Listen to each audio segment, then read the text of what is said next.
Di slide ini nantinya saya akan membahas 3 topik utama. Yang pertama, pengertian komunikasi. Yang kedua, teknologi informasi dalam bisnis. Dan yang terakhir, komunikasi promosional.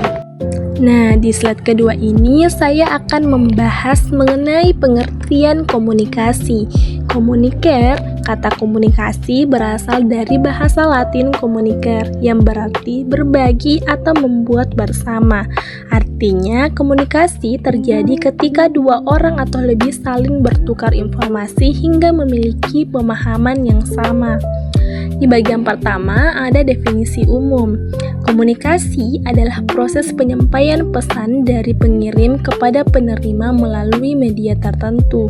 Media komunikasi bisa berupa lisan, tulisan, atau teknologi digital. Seperti contoh, orang tua memberi nasihat kepada anak. Di bagian kedua, tujuan komunikasi. Yang pertama, menginformasikan, artinya komunikasi digunakan untuk memberikan informasi atau pengetahuan kepada orang lain. Seperti contoh, pengumuman jadwal ujian. Yang kedua, membujuk, artinya komunikasi digunakan untuk mempengaruhi orang agar melakukan sesuatu. Seperti contoh, sales menawarkan motor kepada pelanggan. Yang ketiga, menghibur. Komunikasi juga bertujuan memberikan hiburan atau kesenangan, seperti contoh acara komedi di TV. Yang terakhir, efek komunikasi, yaitu komunikasi dapat menimbulkan perubahan pemahaman, sikap, maupun tindakan seseorang. Seperti contoh, setelah melihat iklan makanan, seseorang menjadi ingin membeli produk tersebut. Nah, di bagian slide ketiga ini saya akan membahas mengenai unsur dan fungsi komunikasi. Yang pertama, unsur-unsur komunikasi. 1. Komunikator. Komunikator adalah orang yang menyampaikan pesan, seperti contoh presenter. Yang kedua, pesan. Pesan adalah informasi yang disampaikan kepada orang lain, seperti contoh berita. Yang ketiga, media. Media adalah alat yang digunakan untuk menyampaikan pesan, seperti contohnya itu televisi. Yang keempat, komunikan. Komunikan adalah pihak yang menerima pesan, seperti contoh penonton. Yang kelima, feedback. Feedback adalah tanggapan dari penerima pesan untuk menunjukkan apakah pesan dipahami atau tidak, seperti contoh memberi komentar di media sosial. Yang keenam, konteks. Konteks adalah situasi saat komunikasi berlangsung sehingga cara berbicara harus disesuaikan dengan keadaan. Seperti contoh, bahasa saat rapat resmi berbeda dengan bahasa saat berbicara dengan teman. Di bagian kedua, fungsi komunikasi. Yang pertama, informasi, yang artinya komunikasi digunakan untuk menyampaikan data dan fakta, seperti contoh berita di televisi. Yang kedua, sosialisasi, yang artinya komunikasi membantu mengenalkan norma dan nilai dalam masyarakat, seperti contoh orang tua mengajarkan sopan santun kepada anaknya.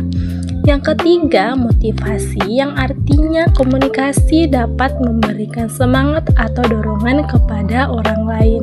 Seperti contoh, guru memberi motivasi sebelum ujian. Yang terakhir, ekspresi, yang artinya komunikasi digunakan untuk mengungkapkan perasaan dan emosi, seperti contoh tersenyum saat senang dan menangis saat sedih. Di slide keempat membahas mengenai jenis-jenis komunikasi. Yang pertama, berdasarkan cara. 1. Verbal. Komunikasi verbal menggunakan kata-kata lisan maupun tulisan, seperti contoh percakapan langsung. Yang kedua, nonverbal, yang artinya komunikasi nonverbal menggunakan bahasa tubuh atau ekspresi wajah, seperti contoh senyum ataupun dengan gerakan tangan.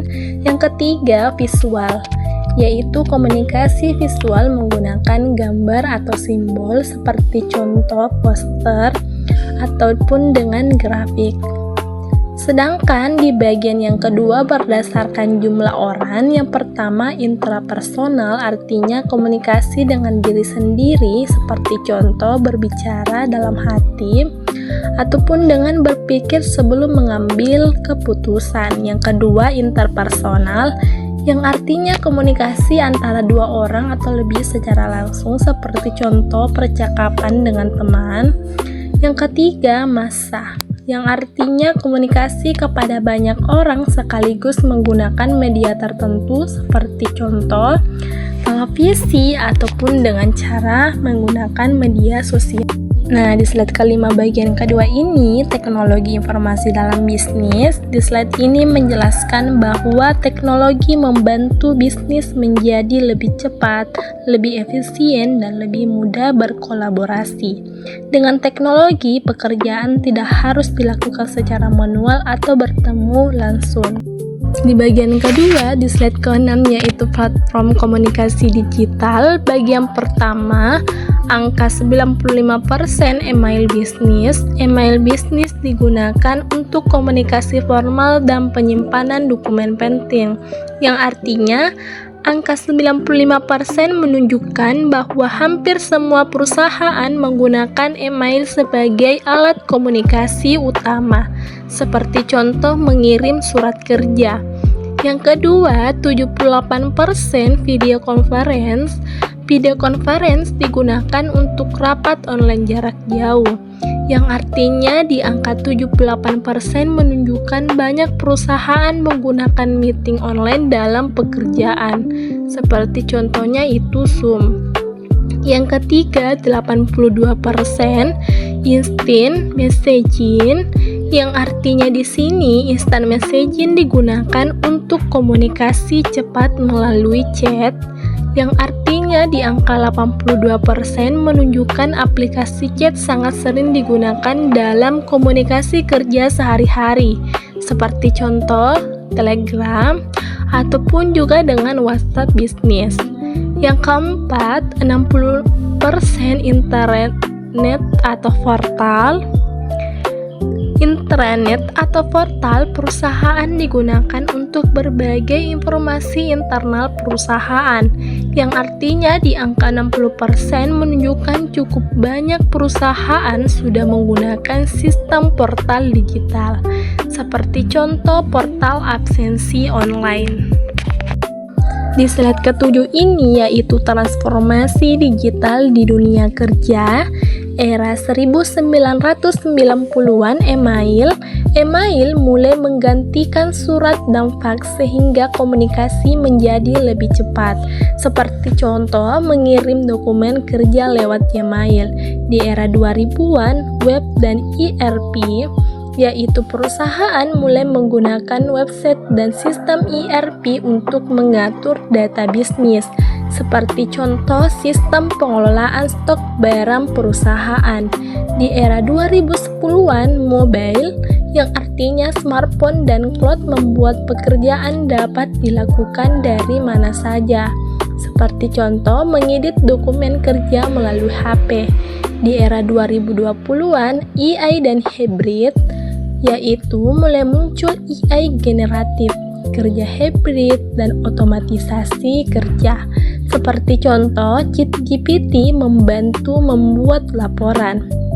Nah, di penjelasan angka ini, di angka 85% percepat digitalisasi, yang artinya banyak perusahaan mempercepat penggunaan teknologi digital. Seperti contoh, toko menggunakan aplikasi kasir digital. 3 kali produktivitas hybrid, yang artinya kerja hybrid membuat pekerjaan lebih fleksibel dan produktif. Seperti contoh, karyawan bisa bekerja dari rumah maupun kantor. Di angka 60% hemat biaya via cloud, yang artinya cloud membantu mengurangi biaya operasional perusahaan, seperti contoh penyimpanan data menggunakan Google Drive. Nah, di slide ke-8 ini, keamanan digital digital dan tren TI. Keamanan siber yang pertama, enkripsi data. Enkripsi digunakan untuk melindungi data agar tidak mudah dibaca orang lain, seperti contoh SSL atau TLS pada website bank.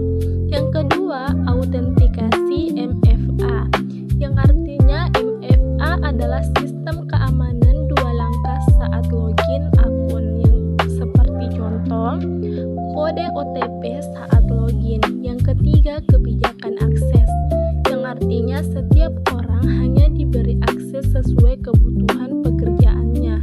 Seperti contoh, data gaji hanya bisa dibuka HRD.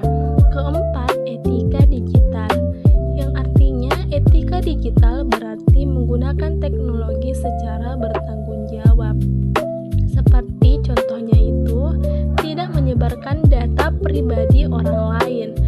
Sedangkan di bagian tren TI masa kini, yang pertama, AI dan chatbot, yang artinya AI membantu pekerjaan secara otomatis, seperti contoh chatbot customer service.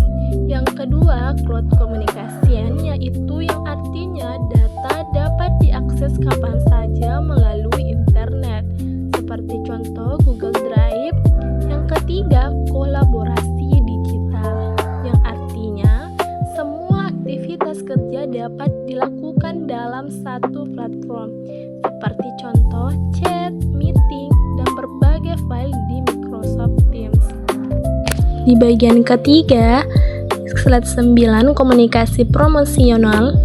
Komunikasi promosional adalah cara perusahaan menyampaikan informasi produk agar menarik konsumen. Tujuannya untuk memperkenalkan produk, meningkatkan penjualan, dan membangun citra perusahaan. Di slide ke-10, yaitu bauran promosi atau promotional mix. Yang pertama, periklanan, yaitu promosi melalui media untuk menarik perhatian konsumen, seperti contoh TV, billboard, ataupun juga dengan iklan Instagram. Yang kedua, hubungan masyarakat, yaitu membangun hubungan baik dengan masyarakat, seperti contoh event perusahaan.